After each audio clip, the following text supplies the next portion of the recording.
काय सणासुदीचं गोड खाऊन कंटाळलाय? आजच करा चिकन मटनचा झणझणीत बेत। असो कोणताही प्रोग्राम, मसाला आणायचा फक्त उत्कृष्ट चवीच्या आपल्या स्वाद मसाले पलूस आणि विटामधूनच। आता महाराष्ट्रातच नाही तर जगभरात कुठेही घरपोच मसाले आणि चटणीसाठी एक वेळ अवश्य भेट द्या। स्वाद मसाले, कराड तासगाव रोड, पलूस आणि गांधी विद्यालय शेजारी, विटा। संपर्क 75 30 98 66 66 आणि 75 30 80 66 66।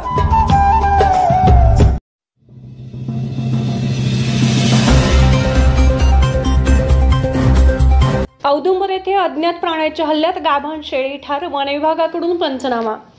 औदुंबर येथे अज्ञात प्राण्याच्या हल्ल्यात एक 3.5 महिन्यांची गाभण शेळी ठार झाली आहे। पलूस तालुक्यातील औदुंबर येथील मळी भागात प्रशांत शिवाजीराव पाटील यांचा जनावरांचा गोठा आहे। यामध्ये एक 3.5 महिन्यांची गाभण शेळी, तिची 2 पिले, गाय, म्हैस अशी एकूण 14 जनावरे होती। शनिवारी मध्यरात्री सुमारे 1:30 वाजण्याच्या सुमारास कुत्र्यांच्या व जनावरांच्या आवाजाने जाग आल्याने प्रवीण पाटील, प्रशांत पाटील, रणवीर पाटील हे घरातून बाहेर आले असता अज्ञात प्राणी शेतामध्ये पळून गेल्याचे दिसून आले। त्यानंतर त्यांनी गोठ्यामध्ये जाऊन पाहिले तर 3.5 महिन्यांची गाभण शेळी मृत अवस्थेत दिसून आली। शेळीच्या शरीराचा पाठीमागील अर्धा भाग फाडून खाल्ला असल्याचे दिसून आले। त्यानंतर रविवार दिनांक 17 डिसेंबर रोजी सकाळी त्यांनी पशुवैद्यकीय अधिकारी व वन विभागाशी संपर्क साधून संबंधित घटनेची माहिती दिली।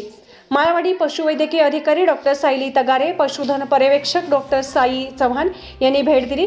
वनपाल अशोक जाधव व वनसेवक लालासो दुबुले यांनी देखील घटनास्थळी भेट देऊन पाहणी करून पंचनामा केला। त्यानंतर काही लोकांना शेजारील मोकळ्या शेतात अज्ञात प्राण्यांच्या पायाचे ठसे आढळून आले। वन विभागाच्या वतीने सदर पायाच्या ठशांचे नमुने तपासणीसाठी वरिष्ठांकडे पाठवण्यात आले आहेत। पंचनाम्याची प्रक्रिया पूर्ण झाल्यानंतर सदर मयत शेळीला खड्डा खोदून दफन करण्यात आले।